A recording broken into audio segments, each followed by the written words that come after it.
Là, après l'introduction, il n'y a pas trop de suspense. Je pense que la majorité a pensé au Japon et c'est là où nous nous dirigeons aujourd'hui. Pas pour faire une recette, mais un petit peu un repas ou quelques petites choses à tendance japonisante. Le tsukemono, qui est un petit peu un légume salé, qui peut faire un petit peu comme une entrée ou comme un accompagnement de plat, par exemple avec du riz. Une petite soupe qui va bien et aux petites choses, vous verrez bien tout ça. Moi, je vous laisse à la recette.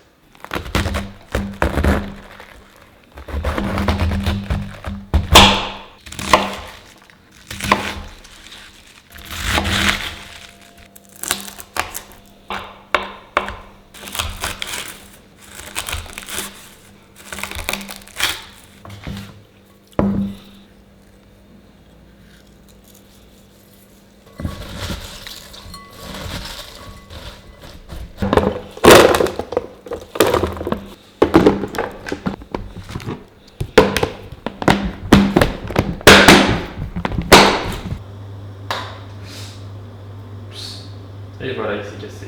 Super. Pour la cuisson des œufs, ce qui est très important, c'est d'arrêter justement cette cuisson. Donc là, je prends 6 minutes pour avoir le jaune encore coulant. Il y a 6 minutes. Je plonge dans l'eau froide. On n'est pas à la seconde près, mais... Pour une recette sur le Japon, je voulais pas partir sur les sushis et j'ai voulu faire quelque chose d'un peu plus original, en tout cas quelque chose que j'ai pas forcément l'habitude de manger, loin de là. Ici, c'est du miso. Ce qu'il y a dans les soupes miso quand on va acheter des sushis souvent, suivant où on va. En gros, c'est du soja fermenté avec du riz et d'autres petites choses. Pendant pas mal de temps, je n'allais pas le faire moi-même. Il y a cette odeur de soja. Ça s'est ouvert, mais ça s'est pas percé. Parfait. Parce que là, c'est quand même des trucs assez fragiles. Et tout simplement, ce que je vais faire, c'est que je vais les enrober de miso, qui ne sera pas gaspillé parce qu'il sera réutilisé après. Mais ça devrait apporter suffisamment de goût déjà. Pour ce pseudo-repas à tendance japonaise, bon, pour toutes les recettes, je ne vais pas dire à chaque fois de prendre des pincettes, mais quoique. Donc là, je vais récupérer les œufs qui ont mariné. Ah mince, je l'ai cassé. Je vais essayer de récupérer les œufs qui ont mariné dans le miso. On va dire que c'est un semi-succès. C'est pas une complète défaite. Et ce miso, je ne vais pas le jeter. Peut-être pas tout prendre. Mais ça sera la base de la soupe. Qui a son nom, la soupe miso. Ici, un bouillon avec des légumes qui sont pas forcément japonais. Je vais pas aller chercher comment ça s'appelle, les champignons qui vont bien et tout. Je vais pas mettre de tofu non plus. Ouais, c'est super bon. Oh là là. Bon allez, je vais tout mettre.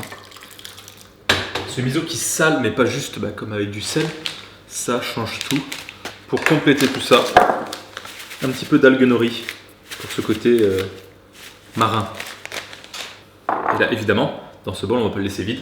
Le chou qui n'a pas fermenté, mais qui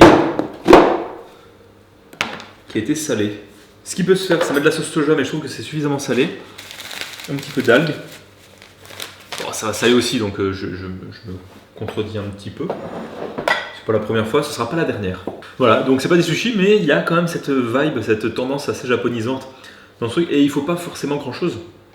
Avec 2-3 petits ingrédients qui sont pas forcément les plus courants, mais qu'on trouve assez facilement dans les grandes villes. On peut se faire un petit truc sympa. C'est simple mais tout bête. Franchement, le chou, on retrouve le chou parce que c'est pas forcément le chou japonais qui va bien et tout, mais le fait qu'il ait rendu son eau et qu'il ait été un peu transformé par le sel, c'est génial. Et le côté salé de la saumure, vite fait, et du nori, enfin c'est bête, mais joliment présenté avec le petit truc. Qu'est-ce que t'as fait ? C'est du chou. C'est tellement l'odeur cliché qu'on a de la soupe et la pâte à miso, c'est pas si cher que ça en plus. Mais en termes de source de sel, ça change et c'est intéressant.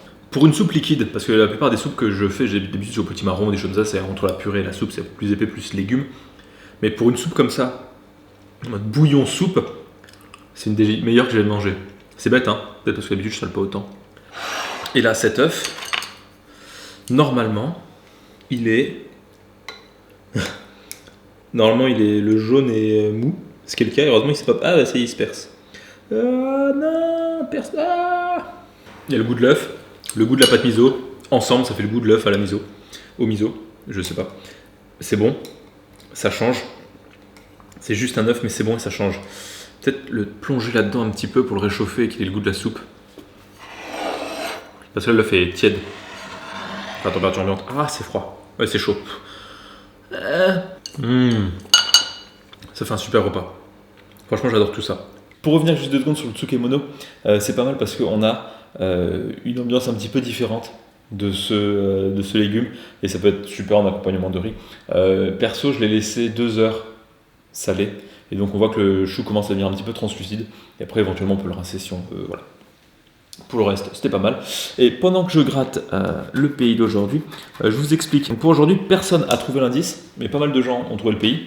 Et on a une gagnante. En plus, sympa, enfin, je la connais depuis un certain temps qu'on échange. Ce qui était dommage, c'est qu'il y avait 2 personnes avant elle qui m'avaient proposé plusieurs pays, dont le Japon.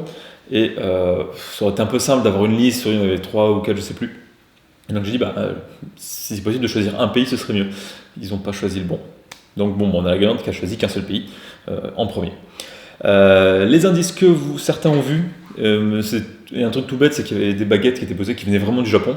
Donc là, en l'occurrence, c'était plutôt raccord. Mais c'était pas pour ça, parce qu'il y en a qui ont pensé baguette, Harry Potter, Angleterre, ce qui était pas mal. Et surtout dans la description, j'avais marqué un texte, donc plusieurs phrases, dont l'initiale de chaque premier mot de la phrase formait le mot Japon. Voilà. Donc, une petite pensée presque émue à toutes les personnes qui ont regardé la vidéo en x0,25 pour voir des indices. Il y avait marqué, en s'arrêtant très bien, mais c'était très très furtif, pas d'indice dans cette vidéo, parce que c'est pas dans la vidéo, mais c'est dans la description. On pouvait le voir, je sais plus à quel minutage de l'autre vidéo. Bref. Et après les retours de certains, il n'y aura pas d'indice, et il n'y a pas d'indice caché dans cette vidéo. L'indice, je vous le montre maintenant, c'est une vue Street View du prochain pays. Voilà, donc je suis allé sur Google Maps. Je ne sais pas si vous connaissez le jeu GeoGuessr, où on vous dépose comme ça à un endroit, où vous voyez les alentours, vous pouvez vous déplacer, et vous devez trouver de quel pays il s'agit.